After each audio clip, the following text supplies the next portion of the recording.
I want to see an Amberlynn radical honesty era. I am honest. I understand that, like, in the past, and like, reaction channels are good at making things seem like I'm lying. Like, when I've seen the few videos of Hecticana, he thinks I'm lying about everything that comes out of my mouth. And I haven't lied about a single thing that he thinks I'm lying about, or even like I just haven't lied, period. And I'm just like, oh, just to lie to a therapist, then why am I going? Wasting my time. You're not, first of all. You're not going to a therapist. Stop lying. Girl, bye. And it turned out it was all a lie. It was all fake. I'm not going to show you our text messages, but I can read them to you. Or once again, you're lying. Spooky, thank you for the money. So this may be a little bit of a hot take, but I don't think Amber is necessarily lying about their relationship and kind of how things played out. I just think she is so immature and so up her own ass and kind of so dumb that she's convinced that the things Emily was doing were so bad, it actually justifies her behavior. I know. So basically, if this is true, which is probably not, she's probably just lying, but I Googled therapist Wisconsin, and that was it. Yeah, we can all do that. You can't very well say I'm in therapy because I Googled therapist. Hi everyone, it's me again, and today we are going to be talking about Amberlynn Reid. I'm sorry, but let's be so real, it's tea, and everything that's been going on recently with her now ex-partner, I guess, Emily. And I understand that maybe a lot of these videos recently has been annoying, but in the past year, it's kind of been the only thing that's interested me. Maybe because of, you know, karma being real for once and the sheer absurdity of everything that's been going on. But regardless, I am clocked in double overtime at my shift at the Amberlynn Reid factory. Okay, thank you. Anywho, before we get into all that, links, source, way to support the channel, all that kind of stuff all down below, including Patreon and YouTube members. I promise I'll update the list hopefully next week. I am so busy and editing this video is already making me suffer mentally, and I haven't even started yet. Thank you to my current members and patrons who I love dearly, whose names are on the screen. Before we really get into that whole thing, let's do the parts of the video real quick. Part 1, just like catch up. Part 2, Amberlynn Reid's first 2 lives and Mr. Snowflake's video. And part 3, Amberlynn Reid's reaction to the Mr. Snowflake video. Also, quick details on the makeup because people keep asking me. Most of my eyeshadows, if not essentially all of them, are either this mixed palette that my friend gave me that's a mix of like Cleona and JD Glow multi-chromes, or it's this other one that a different friend got me for Christmas, which is the Danessa Myricks Lightwork volume 5 or 4. I can't remember. 6? Whatever. I can't remember. Why am I not remembering Roman numerals right now? I can't remember if it's the I is before. I think if the I is after, that makes 6. Whatever. This thing. The one that the palettes come out and then you can like take the top piece out and whatever. It's this one. Any of the interesting part of my eyeshadows, like not the mattes or whatever, and all these like little duochrome moments that everybody's always asking me about, is one of those. Let's get right into the news. Part 1, slight catch up. So in order to gather ourselves in the foundations of everything, because I truly feel like we've been living in the darkest timeline, here are some things that we need to know quickly before we start. 1, Amberlynn Reid calls Emily Tommy for some reason, even though we've known Emily's name essentially the entire relationship, and Emily has said, I don't like being called Tommy, it's weird. 2, Amberlynn Reid lied 2 times about when they broke up, once in July of 2024, shortly after people figured out who Emily was, and again this year in February of 2025, sorry. And finally, Tommy/Emily has been caught on many occasions reacting to, viewing, messaging, or posting, or whatever content. This is not debatable. It's happened so many times. So that's where we get our foundations, and we can get into kind of the further context of everything. Amberlynn and Emily got together in June of 2024. This was overlapping / very, very soon after an attempt on Amberlynn Reid's part to break up a marriage between somebody named Erica and her maybe then wife / wife now, no idea, Brittany. I have a video on this. Girl World playlist is linked down below if you would like. I'm not getting into it. Like everything that goes on with Amberlynn Reid is subsequently like hundreds of hours of content and lore dive. Like it's actually absurd. How many hours of lives have I had to watch for this? 12? I think. Including like other streams that like of like side tangentially related things, and it's awful. Anyway. So Amberlynn Reid and Emily were dating for a couple of weeks, since June, right? And then Amberlynn hard launched Emily when Emily came to visit her in Oklahoma via a TikTok and an Instagram reel. Then within 24 hours, everybody figured out that Tommy's not Tommy, Tommy is Emily. Found all of the content, found out that Emily had a fiance named Colleen who passed away due to complications in relation to her weight and was at a time 1,000 pounds or over. There even is a clip that had circulated of Emily speaking at Colleen's funeral. Once they fake broke up last summer with, I think even like a week or two, they had gotten back together. Then last fall in September, this is after Amberlynn Reid was like, yeah, we're back together, blah, blah, blah. Amberlynn Reid put all 3 of her pets, Rarity, which was a cat, and Wasabi, another cat, and lovely queen of Girl World low-key Twinkie, the Chihuahua, into a rented van that her mom drove all the way from Oklahoma City, Oklahoma to Wisconsin. Once Amberlynn Reid gets to Wisconsin, very quickly into her stay, it is very prevalent through the videos that she's making and lack of the videos that she's making that she's absolutely miserable. Vlogs became way more infrequent, taking weeks off in between, pretty nasty Instagram posts, but even then just like not a lot of posts happening. Posts, I mean like story posts. And even at the rare occasion that we were graced with her presence, she was clearly insanely miserable. Amberlynn Reid insisted the entire time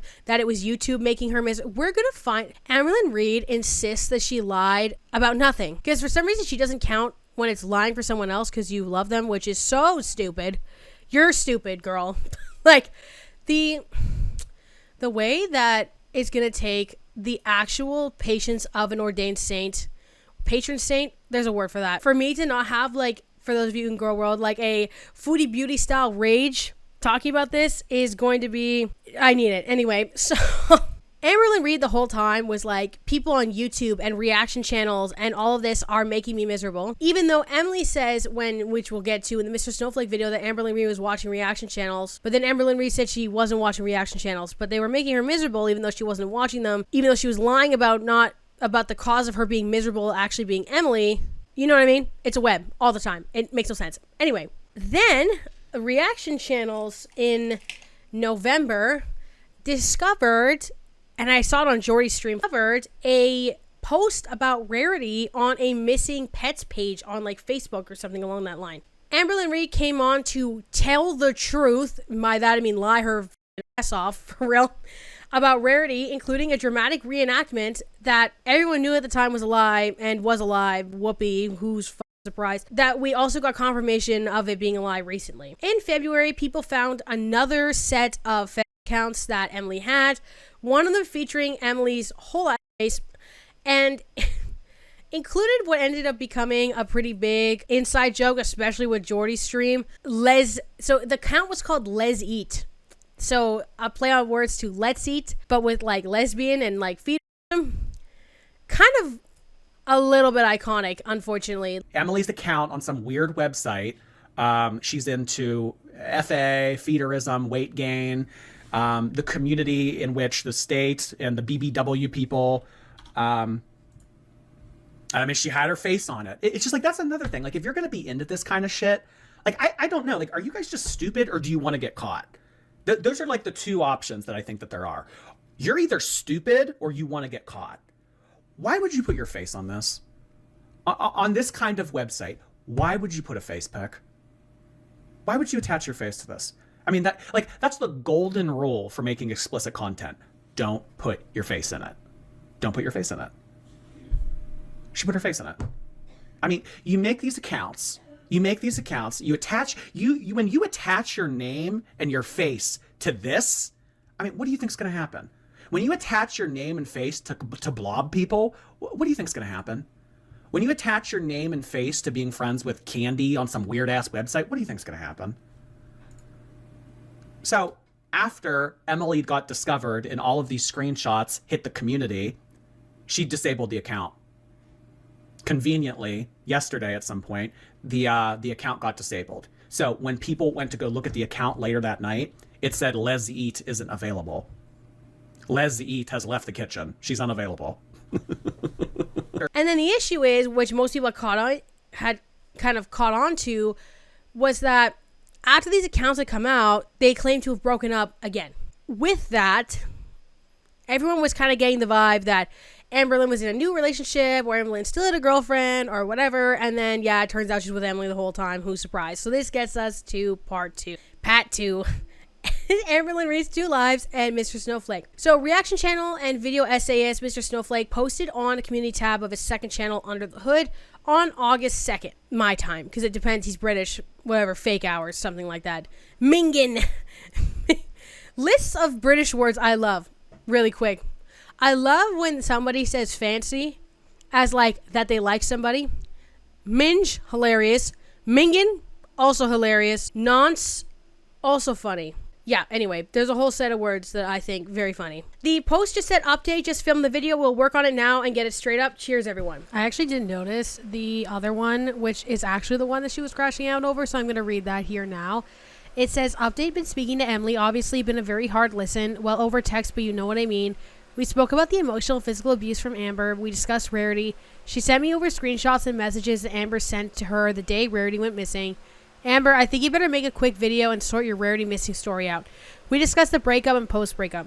I'll make a simple video soon as I get a chance and get the video up as fast as possible. I'll keep you all updated. Cheers, everyone. So this was because there had been kind of a point of time that Mr. Snowflake and a couple of other reaction channels, I believe like Jordy and Hecticana and FFG, I think, the reaction channel universe part makes it a little bit confusing, but it doesn't matter. Just some people, okay? That's all we need to know. We're kind of alluding to the fact that this was going to come out. This was just sort of confirmation.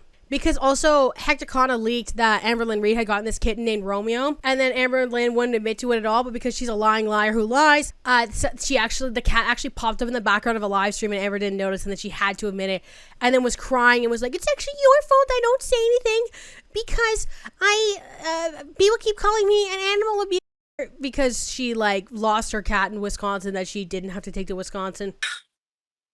There are a multitude of reasons why I like to have boundaries and keep things to myself. Like, I feel like I have come to terms with, like, the fact that I lost Rarity. I've come to terms that, like, I might never get her back. But there is always that chance that I will. And it's like, I have, look how precious. Like, I have, like, hopes and, you know, that she'll be found, and, like, I mourned losing her. Like, she was my everything, and you guys know that. Like, once this post comes up, very soon after, Amberlynn hops on live to clear the air about her relationship with Emily and what happened when her cat Rarity went missing last year in Wisconsin. And this live stream and the subsequent ones I followed have changed my brain chemistry. I'm going to clip them a little bit. There's way too much content. So either watch it yourself if you think I'm too brief, watch somebody else react to it, or, I don't know, figure it out. Because, like, good lord. Opens with some dead air, and then Amberlynn dives headfirst in talking about everything in relationship because of Mr. Snowflake's community tab. Says Emily posted on Reddit that if Amberlynn lost all of the weight, she would look like a melted candle or ice cream. And then says that Emily called her Pocahontas. That I'm going to clip, though. Anyway. oh. Someone asked on Reddit, how do you think Amberlynn would be when she lost the weight? My girlfriend replied, she'd probably look like melting ice cream or a melted candle. My girlfriend behind my back was calling me Pocahontas. Oh, behind my back. You won't even. When I was in Wisconsin. Talks about the cycle of Emily going to the internet, talk shit about Amber to reaction channels on Instagram and DMs, all that kind of stuff, every time that they had a bad argument. Says the truth about Rarity was that Amber and Emily were sitting in her truck. So it was this really long, convoluted story. So it says Amberlynn Reid said the fight started with Amber and Emily were sitting in the truck because Emily wouldn't smoke cigarettes in her house. So they would sit in the truck outside. She would smoke in the truck, which is weird. But anyway. So Amber ripped her phone out of her hand or something and found that she was talking shit about Amber to a girl named Andrea in Instagram DMs. They got in a fight later down the line when Amberlynn Reid catches her talking to Andrea again. Then Amber takes Emily's phone and goes into what I figure is I'm actually going to check. the screen time or the activity section of settings. The craziest thing is I don't even know how to find it. Is it screen time? I have my screen time off because I have too much shame. App and website activity. Oh, all of mine's off. Well, Emily, advice for you if you don't want to get caught. If you don't want to get caught, girl. All of mine are off. So anyway, I guess it's in there, I'd assume. Because like I have my screen time thing off because I used to do my schoolwork with my iPad. I would leave my iPad on like all day. And then I would get like my phone getting mad at me that I had 14 hours of screen time. It's like, I'm not doom scrolling for 14 hours, diva. I have Notability open and I went to make a sandwich, okay? Now, Amberlynn, for someone who puts in a lot of effort to not seem like she's crazy, or I don't like saying crazy like that she's not like a horrible abuser piece of shit, like really doesn't, every time she wants to add a detail, she'll like admit something, right? Because I have had an iPhone since 2016 and I had an iPod or whatever. So I've had like Apple products since 2012 or something like that. And I have no idea the stuff that she talks about. And like, she's a PhD postgraduate in digging through my partner's phone because I have horrible insecurity issues. So then she sees the apps that Emily's using, including Tumblr. I said that Emily was looking at SSBBW content, feeder content on Tumblr.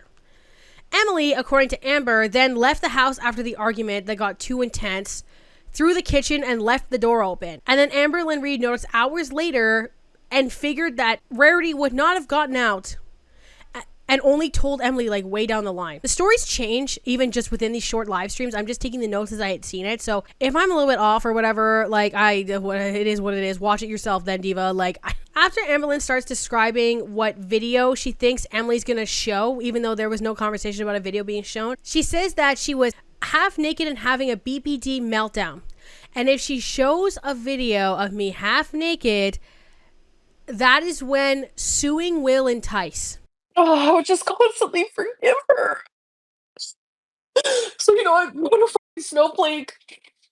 But if you share a video, which I have never shared screenshots of, if you share a video of me during a BPD meltdown where I'm half naked due to your betrayal, that's when suing will happen. Absolutely. Like, you have silenced me for far too long, and finally the time that I speak up, you're gonna go like below the belt. Amberlynn Reid then says that Emily would betray her, and that is why Amber would become insane and lash out. I know Beck talked about Darvo, and I might clip me talking about Beck and Darvo because that might be relevant to this, right? Talks about how Desi cheated on her and how she stayed friends with Dana, who is the person that Amberlynn is claiming Destiny cheated on her with. Talks about Beck and how they spin the narrative and how Beck is this master manipulator. The thing is, too, obviously, when we get into the kind of the concept of Darvo and everything, you could tell how, because Amberlynn's doesn't seem to be the sharpest crayon in the drawer, you know what I mean? Or sharpest crayon in the shed. I like to mix all of them together at the same time, but she isn't a rocket surgeon, if you will.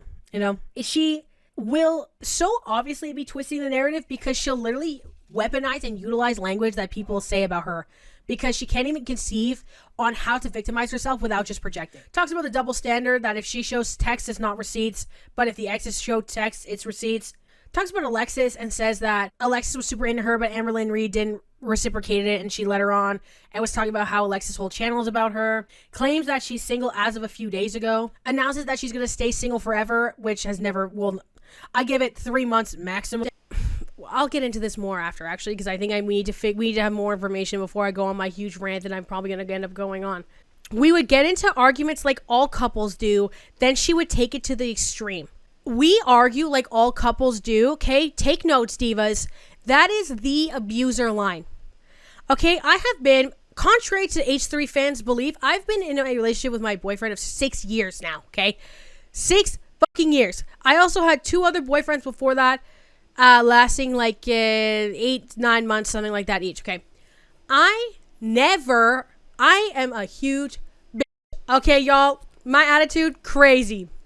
Like, I'm a very, very confrontational, I'm very forward, I'm very loud. Not loud like Amberlynn Reid, I'm not a yeller, I'm not yelling at people. I don't argue with my partners. I'm not fucking insulting my partners. Like, je ne comprends pas ce faire. Like, ça fait bizarre. Like, why are you like that? And it's always the worst person you've ever met. I'm already getting mad. That says that we argue like all couples do. My boyfriend will be like I'll be like stressed about something and he'll be like two in my bubble or whatever. And I'll just be like, I'm sorry, you're annoying me right now. And that's where it ends. And if he goes, why? I go, blah, blah, blah, thing is stressing me out, blah, blah, blah. I'm not regulating right now. That's where it ends. Vice versa. I've never called him the C word. I've never screamed at him. I've never done any of that. This is not normal behavior. Chantal would do this too. This is not, like, if you're getting in screaming matches with your partner, like, end it. I know I'm probably, I guess, like, I'm not like a relationship, guru or whatever, but if you have no kids, like, you don't live together, no kids, no commitments, nothing like that, you're not tied anywhere, and this is happening to you, that is your sign to get out. And if you have those other commitments, try to start loosening those bonds. Because this is how they're acting behind closed doors, or when you're not there to defend yourself. Talks about how people were not nice to Emily, and then doubles down that the audience didn't want her to be happy, and that's why they brought all that stuff out. Despite the fact that the audience, based on if anything that Amberlynn Reid says in regards to Emily's behavior is true, they were 100% right. But you're so self-absorbed that you can't conceptualize the idea that, like, other people notice things and other people don't have their head so far up their booty hole that, like, they can figure out that they are, like, able to not just seek control all the time. Because Amberlynn can't separate the idea of, like, I never broke up because I love them so much and I can't think of myself. No, girl. You want to control somebody so bad. You want somebody to validate you so bad. You want eventually someone to move in and chauffeur you around, and you want them to be dependent on you so bad that is what you prioritize. You are still prioritizing yourself. Just because you don't end a relationship doesn't mean you're not prioritizing yourself. And then literally the next line says she always chooses the person she loves over herself. Yeah, okay, diva. Amber goes on to say she's not physically abusive, not because she's 500 pounds and can't swing, but because she can throw things. But she's just not a physically violent person. If you could, you would. Your body doesn't allow. Huh? You saying if I could hit someone, I would? Okay. So are you saying I can throw this at someone's head? Like, I could take this and throw it? I'm just not a physically abusive person. God, get the out of here. Like, you just want to portray me in, like, the worst way possible, bro. Like, just get over it. I'm not physically abusive. Point blank, period. Cue the 1,000 people that are going to be like, what about that code red can of destiny, which she just said that didn't happen. Great justification, girl. We believe that. Says she never lies about anything, and that Hecticana, which is a new reaction channel, says she lies about everything. Every time she does that, girl, I get so annoyed. Anyway, you just talked the whole stream about all the shit you lied about. Like, I want to...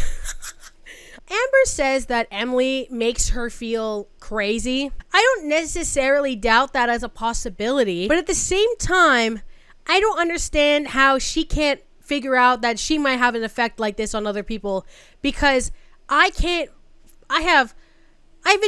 research for years, and I can never figure out what the hell's going on, because there is no cohesive narrative to anything. There's no consistency in anything. Then she does more Darvo, which reversing victim and offender. Just, it's plain, like, she's just Amberlynn's like, she people, like, people are gonna be Mika, how dare you defend Emily because Emily is a feeder and put her ex in the grave, potentially, allegedly, in Minecraft or whatever, from, like, enabling behaviors or something along that line. Okay, Amberlynn Reid uses her YouTube platform to essentially recruit people to treat this way.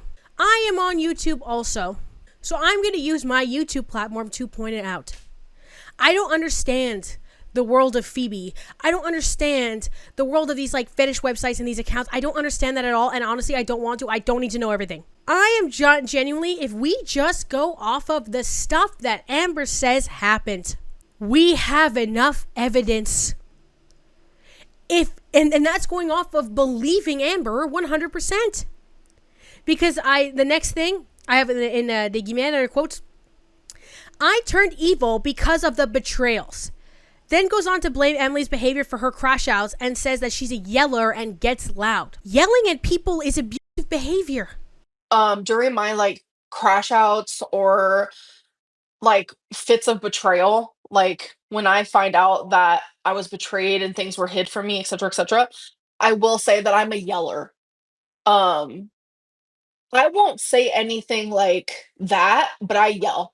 Whatever point that I need to make, I go up like 5 octaves, if that makes sense. Um, that's my downfall, I will say. Then Amber talks about how in an argument she says it's a bad behavior of hers that she falsely imprisoned Emily in her bathroom. Like, she trapped Emily in her bathroom, then claims that Emily, like, trying to get out of the bathroom, kicked her in the stomach, and then later says that in another argument, because she knew that Emily would bring it up, I guess, because I guess this was probably like their worst argument or something, says that she tripped on a carpet and fell into her. It's like when people say, like, when they have like, it feels like when somebody has a black eye and they go, like, I slipped, right? Like, it's that same, like can't admit to anything, right? I slipped on the carpet and tried to grab Emily when I fell into her, and then despite me trying to pick her up while I'm falling over, which doesn't even make sense. That doesn't make sense for a mobile person. How would that make sense for somebody who's borderline, if not bedbound, and 500 pounds? Okay, I don't talk about like her weight and the fixation of like these behaviors very often, but like with this particular thing, it's like it's just a fact of science. So I'm pretty sure, yeah, it was the night that Rarity happened. I'm telling you, it was the worst fight that we had for sure. Um, I have a very bad habit, which I hate this part of me, and thankfully, like I don't feel that heightened urgency anymore. Thank God. But I get this feeling where like if I'm in an argument and they're trying to like leave, I'll like how do I explain it? I'm just gonna try to give an example. So we were in her room when this argument was happening, like because it started in the truck, it went into the kitchen, then it went up into the room, and then down to the like it was like it just all right. But at this point, we were in her bedroom, and she was trying to like leave the room while I'm like like I'm bawling. You guys thought I was bawling at the beginning of this live stream? No, it was a million times worse than that. So I'm like bawling, just like saying, I thought you loved me. How could you do this? And like she just did not care. And she was trying to like go into the bathroom to like hide. And it's like I'm the sort of person I want to like talk about it now. So I was following her also into the bathroom. I have a bad habit of like following, saying, don't leave the room. We need to talk about this. Like that's a part that very bad part of me that I will say. And I'm 100% accountable in that. Very bad of me. So when I went to go walk into the bathroom, she kicked me. She's tall. She's taller than I am. She's like 5'7". She kicks me really hard in my stomach. Really hard. That is the only time that something like physical like that happened. Anyway, then she tabarnak de Christ, that mood's fucking she does in the most putrid voice after her 500-pound person barrels towards this person who's like, I would say probably like 230 pounds, if I was to like guess. So essentially double her weight. 500 pounds, girl, that's an appliance. You're throwing an oven at somebody. Okay, actually, how much does an oven weigh in pounds? According to Google, 500 pounds, that's a rotisserie chicken oven or a commercial ice machine. Okay, regardless, you're throwing an appliance at somebody. Weird tangent, I know. Anyway, when Emily hits the ground, Amber mocks her and goes, "Ooh, I fell." Like, makes like that voice. And we're supposed to believe you didn't, diva. What the bro? Like, anytime that I would start crying, she would leave the room completely. That's what I had to deal with. Someone who did not care about my feelings at all. So when I tripped over the rug and then I landed into her and she was falling, I went to grab her. It didn't work out very well. She still landed on the floor. And then she started like hysterically, how come you pushed me? I'm like, what is actually happening? So she like, I don't know. It was this whole thing. And I'm like laughing and sweating and I'm so mad at the same time. Then Amberlynn Reid goes onto this like yelling rage about this cat named Princess. I'm going to clip that too because the mask slips, right? If we can even bring forward the behaviors she has in describing Emily in these lives, that's enough to imply that there was a. But it's crazy because she has this cat named Princess, which she keeps trying to throw out, by the way, on the streets, and I keep telling her not to. She really wants to fuck around. We can fuck around and find out. Fucking done. Calm down, Amberlynn. Anyways, she has a cat that pees all over the downstairs, on the carpet, on the chair, on the couch, on the clothes, on the this, on the that. So stop trying to blame me and my dog for everything in your life because I will literally come for you. Oh, Later in the day, Amberlynn Reid goes live again in a stream called Get Ready With Me, where she begins straight to blaming Emily. And then in 9 minutes, I clipped this on my Twitter. She just admits to being abusive and says that she believes because of her past. Like, so she says like, oh, people believe that I'm abusive because of my past. Okay, but you said you were never abusive ever, Diva. So does that mean that they were right? Because that implies that. this isn't about helping your case. You're leaving an abusive relationship to let people tell you what you need to say or not say. Yeah. Like, and you know what's crazy? I've like heard about reactive abuse, and I'm gonna go ahead and say like the way that I would react, like my reaction to like the way that she would treat me, or my reaction to the lies, my reaction to the betrayal, my reaction to the secrets, my reaction to the emotional abuse, etc., can absolutely be seen as abuse, 100%. And I am not going to sit here and deny those things. Like I am going to be 100% upfront. I would become unhinged when she would hurt me. Like it would feel so. I told myself I wasn't going to cry, so I'm trying very hard not to. I would become so hurt that I felt like I didn't even want to be on this earth anymore. Claims that Emily kicked her off a couch and then she like tipped over and then Emily needed to help her up. So then how were you going to pull Emily off the ground while falling the other time? I'm waiting. Anyway, says people are hypocritical because they believed Beck in Destiny, but not her right now. You were the perpetrator, girl. What? What? People pull false. I point this out in my videos constantly. People pull false equivalencies constantly. Constantly. Gabby Hanna, I talked about this in my last video, right? Keeps being like, if you criticize me when I'm doing this thing, you're criticizing the entire thing, if that makes sense. You are the abuser.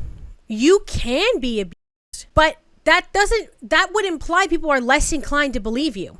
Because of one of the main things you did to Destiny and Beck was deny it and try to point it at them. I'm explaining this to you like a baby because you are one.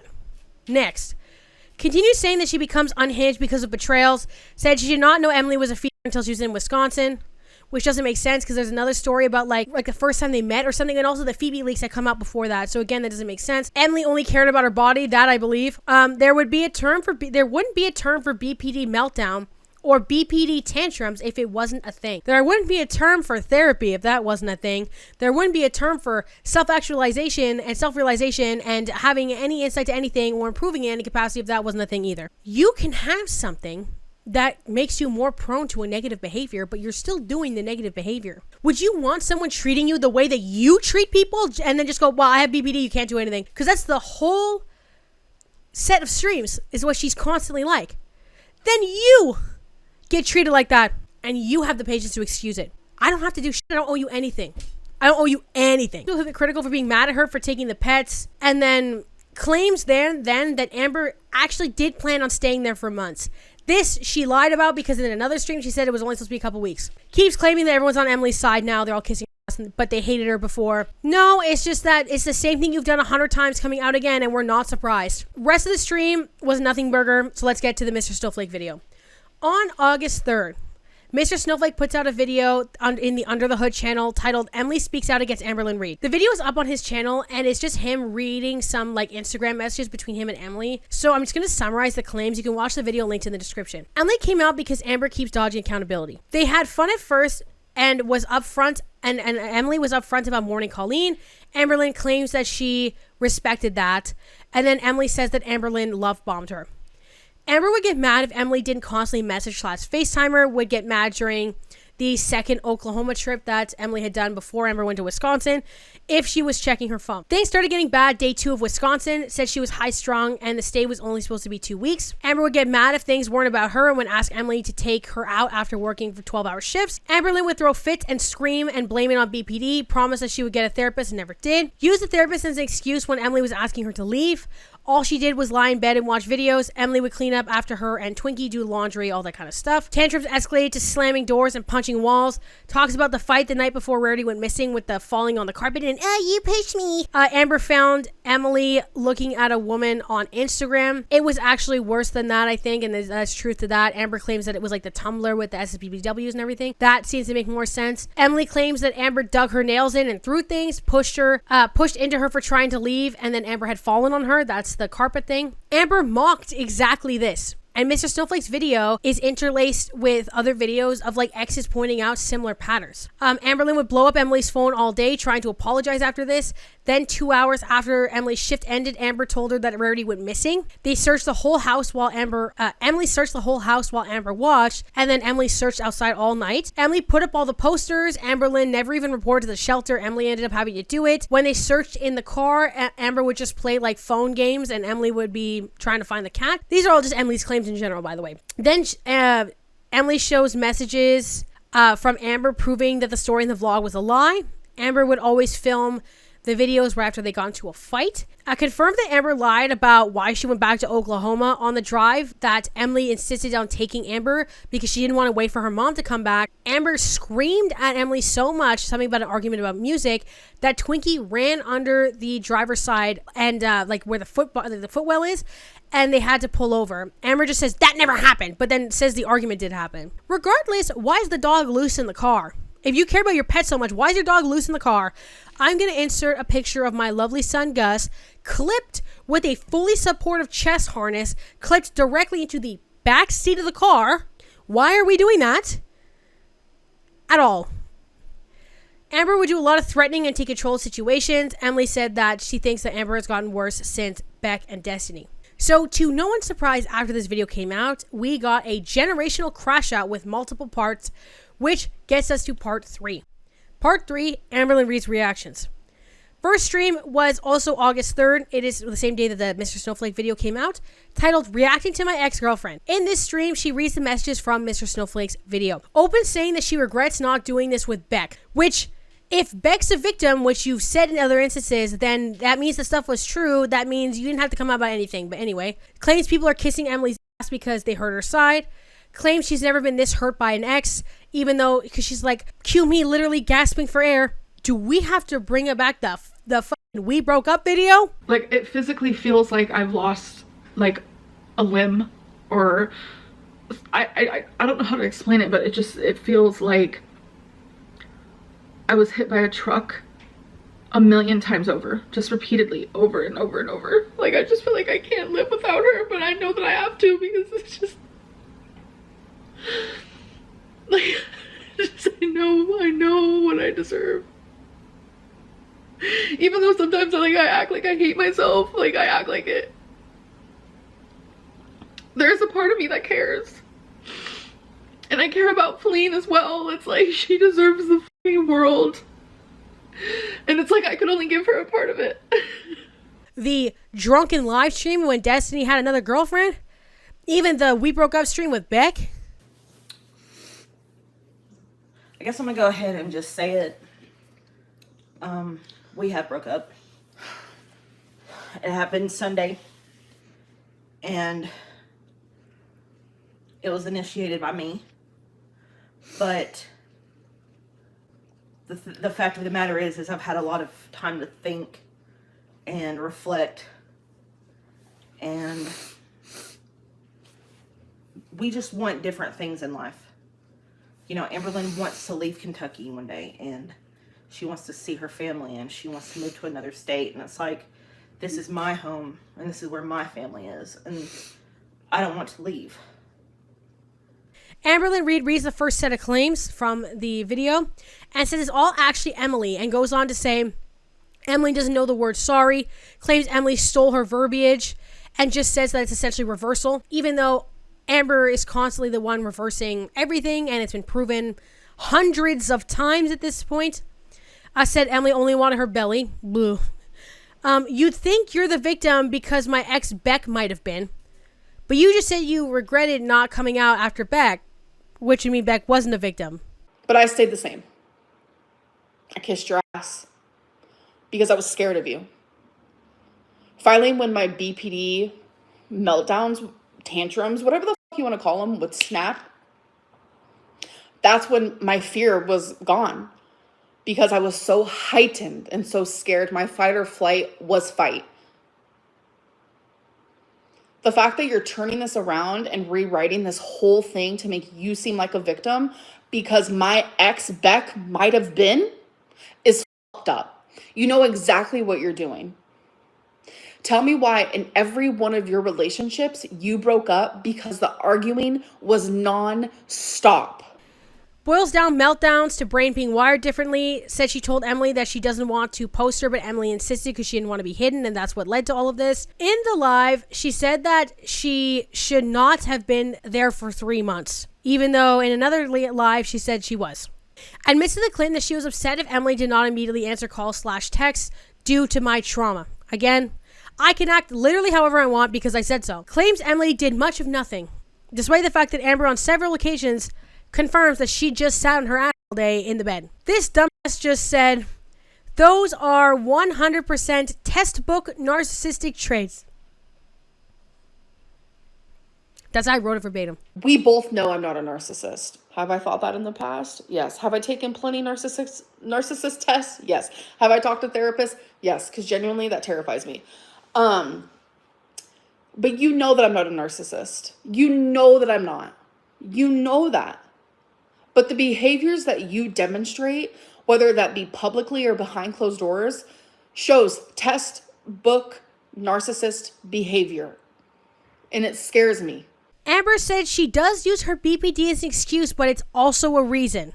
Said Emily used late fiance Colleen as a weapon. She yelled it like that. And started yelling, then went through Emily's phone, including Tumblr, Phoebe, etc. You began to turn that into a weapon. You turned Colleen, this beautiful, caring, kind woman, into a weapon to hurt your current girlfriend. That's when it became weird. That's when it became fucked. That's when it became awkward. Colleen was no longer your late fiance, but a weapon to hurt your current girlfriend. That's not cool, dude. That's not cool. That's fucked. This is the first time they met up or something. I literally say the timeline's losing me because I don't understand anymore. Texts Emily and asks, like on live stream, texts Emily and says, and asks what she threw at her. Says that it's called reactive and then doesn't say the other word. Seems to be short for reactive. This part was so awful. I'm just going to clip it. Amber talks about the falling and Emily claiming the nail marks, and then does this whole thing about trying to like claim that the pictures were fake, but then is literally covering part of it with her thumb. And there's a clip from Jordy put it on his stream, but I think it's Milky Chai. Is that her name? Milky something. She usually does Chantel stuff mostly. She like investigative journalist seems to like be able to like debunk a ton of the stuff. This is her arm. This is her arm.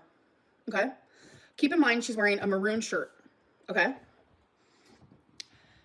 then look at what she sends me a couple days later. Because she forgot that she took that photo and sent it to me. Oh, this is crazy. This is crazy. This is crazy. This is from a few days later. Keep that in mind. In this photo, you're going to see these weird marks that she created herself. Oh, Emily has marks all over her body. Like the, oh my God, see, I don't want to go into medical right now, but she has marks all over her body from something medical. I'm not getting into it. But she is wearing a completely different shirt. You're going to see it. It's like a black type of deal. And she creates these marks. Okay? Completely different day. What the hell? Why isn't it zooming? What the fuck is going on? Ugh! Why is it blurry?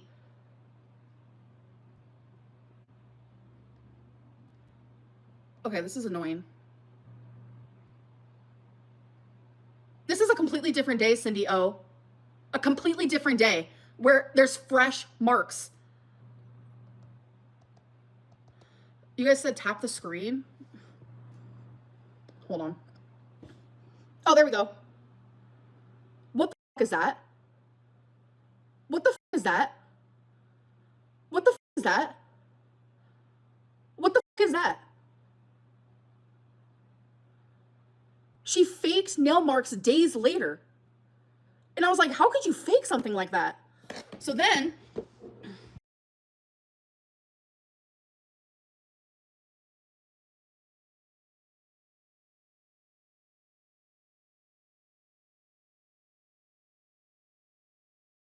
went to say that she made the decision to leave, tells a story about Emily's birthday and how like Emily was begging her to stay, and as her birthday gift, she's like, yeah, Emily, I'll stay. And then a few days later, she ended up leaving anyway. Claimed Emily would call her a positive person, and then when she wasn't positive anymore, used Rarity as a weapon. Then there was like a full-blown Rarity rage. Amber says that she wants to talk to Megan, even though she said before that like Megan lied about her and there was a police report. But all of a sudden, now that it favors Amber, she wants to talk to her. Amber says herself that she saw videos of Megan naked having meltdowns. Says they got into a full-fledged fight because Emily got mad at her for crying about Rarity. And then there's like a hygiene comment that Amber makes that I don't want to reiterate, that haunts my dreams. Claims that the car ride to Oklahoma that Emily drove her back was actually fine for the most part. More talking about cheating, and then says Emily makes her spiral. Her mom calls her to go to wherever they're going, stream ends. Then Amberlynn Reid goes live later that night for members for like the Sunday night live stream in a stream called IDK. Okay, y'all, for the next like segment, I am getting so confused of the order of the streams because it's all one stream, okay? It's kind of where she keeps having issues. So first, the one that I'm talking about for the first chunk of this is not called I Don't Know. It's called I Don't Know What to Do. Then when I talk about 3 of them that are on Tuesday that are back to back to back, those ones are I Don't Know, IDK, WTF, and OMG, okay? I have the screenshot on screen, obviously. I'm sorry that it was not clear. What I'll do is I will keep maybe the little image of what stream I'm talking about in the corner while I talk about it because I got really lost in the timeline for this. So, okay, y'all, I figured it out. Actually, editing me again. I have all the streams. The order is shuffled, which is horrendous. I think it's because I was moving my notes around trying to figure it out earlier. So what I'm going to do, which is probably kind of bad, and if I had more than literally no time, I'm talking like I leave for 3 days in like in the morning and I don't have time.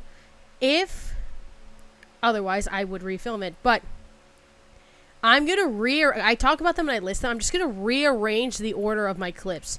So if it just seems the continuity is a little bit off, that's why. Thank you. Says the live is dedicated to finding out if the previous stream was, and I quote, BPD or narc rage. Never came on live / talked about Emily because of how much she cares about Emily and that we need to research BPD more to understand her behaviors. She stayed with Emily because of her childhood and she's not a narcissist because she feels bad for Emily. Her demeanor often switches up and it's like really weird humor and everything just feels off. I feel like these 3 streams are kind of like a troll. Lists traits of BPD tantrum versus narc rage. Lists things in narc rage that applies to her, pretends they don't, and then tells people to research BPD again.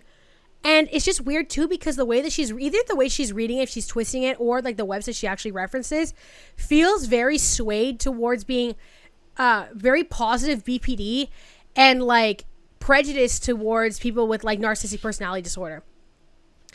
Explains why she chose the name Tommy because it's androgynous, and then she reads her own tarot. Then 1. The root and the cause and the trigger. Narcissistic rage is 1. Triggered by a blow to their ego or perceived criticism, disrespect, or a threat to their self-image, aka a narcissistic injury. Wow, I'm learning a lot. And then BPD meltdown, which is a root cause trigger. Triggered by fear of abandonment, feeling rejected, invalidated, biggest one for me, or emotionally overwhelmed. Again, big one. Often linked to intense sensitivity, which is me. constant sensitivity. So everything on the rage meltdown for the BPD was exactly how I was feeling. And I did not feel, well, I felt the disrespect on the narcissistic side, but obviously, like, duh. But it was the BPD, everything I felt that. 2, emotional core. So for narcissistic rage, driven by shame, humiliation, or a sense of being less than, their anger is a defense against feeling vulnerable. I love vulnerability. BPD rage meltdown is driven by emotional pain, me, fear, me, extreme distress, me. It's often a cry for reassurance, like I've said before, connection, like I've said before, or safety, like I've said before. Again, BPD.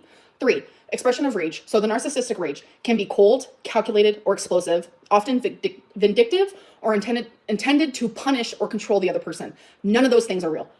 None of those things is what happened. Emily does not want, so at this point, she's kind of implying that, like, they're kind of talking and reconciling already. Says that Emily does not want Amber talking about her. Reaction channels are evil for once hating Emily, but now kissing. Again, same argument over and over and over again. Claims that the leaked Tumblr that everyone thought was Emily's was not actually Emily's. And Amber said that she's only live because she has to be. Says that she unblocked Alexis, or she's in the chat, or she texted or something. And then just says she wants to do subathon and says we love Jordy here, which was crazy. Amber starts off by fighting with someone about the fake nail pics thing or whatever. And then someone also claims that Emily is once again talking to haters on Instagram. Talks about Emily and her talking and apologizing. Again, Amber claims that she's not narcissistic because she feels bad for Emily. Claims to have dirt on Mr. Snowflake when responding to a super chat immediately after this, even though she feels bad for people. And someone said, holding you accountable is not being rude. And then she says, no one's holding me accountable. They're just being rude. I need to get offline. No, this is my job. If I did not come on here, I would have been harassed till the end of time about it. How will you wipe? I wipe myself. Thank you, Alabama. She isn't smelling because she has nothing. That's not true. Very much not true. Holding you accountable isn't rude. Holding me accountable, no one's holding me accountable for anything. They're just being rude. I feel like you're being mean to us because you're mad at Tom. No, I'm being mean to those who are mean to me. Half responses to super chats and just going nah a bunch of times. Stream ends again. Last stream called OMG immediately opens with a rage because Zachary Michael trolled her. I genuinely do not know what's happening right now. My favorite part of this like whole thing is Zachary Michael making a video. Oh my god, I can't. Like, he wants the money from it, but he like it could have been an email is what I'm trying to say. Could have been an email. It could have been a community post. It could have been nothing. It could have been just like staying silent. But anyway, do you, I guess. I don't know. Then the chat starts spamming tomatoes. Rages more that the Tumblr is not Emily's. And then says that lying for someone is showing respect for them. Shows 2019 pics to prove she isn't 570 pounds. ASMR of her makeup bag and says that she's fart phobic. She'll talk about Zachary Michael every day if she wants to. And then leaves after raging about a comment saying that Amberlynn was trying to get Salty Crab's info. And that's more or less how it ends. I'm going to collect my thoughts more once I edit this because I need to understand what order everything's in.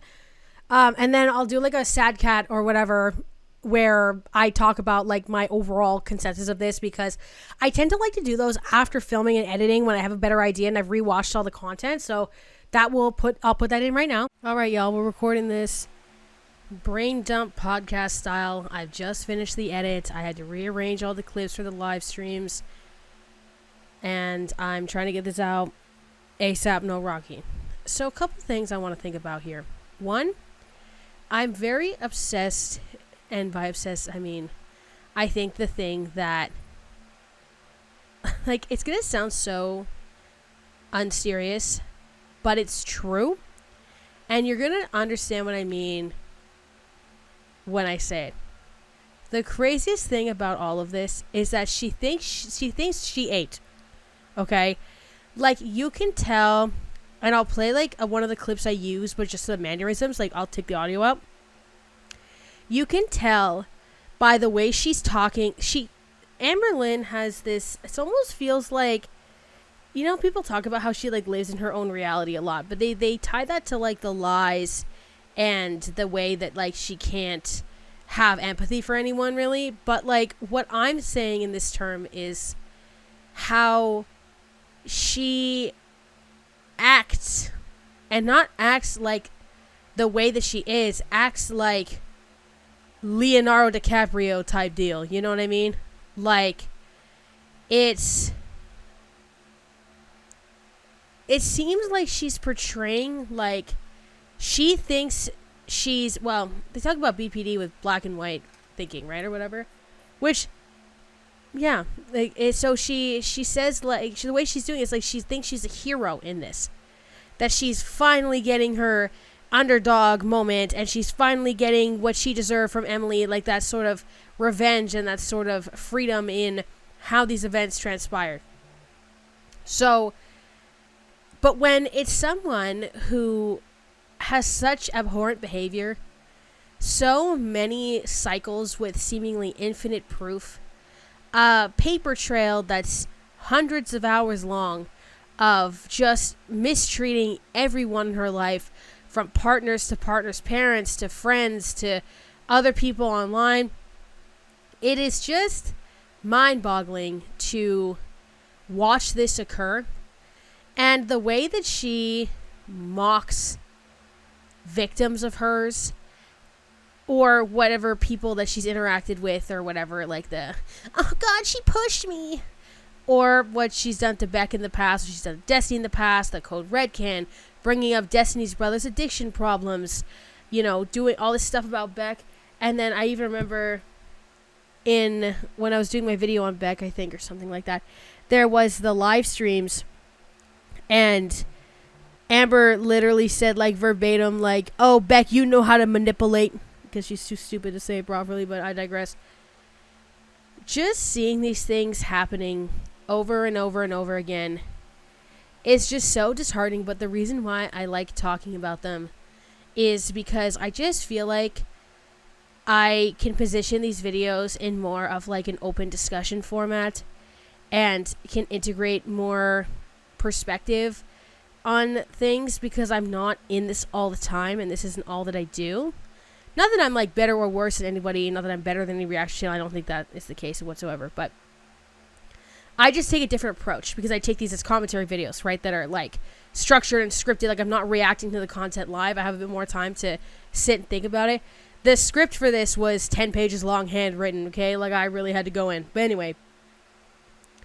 And I just think Amber is but a case study of a very interesting instance of these behaviors, and someone who is very disadvantaged because of essentially the position that she's more or less put herself in through her weight and physicality, but someone who somehow fell into this opposite area of like strong privilege through wealth and notoriety on YouTube, that leverages that at the same time while leveraging, you know, her disability, if you will.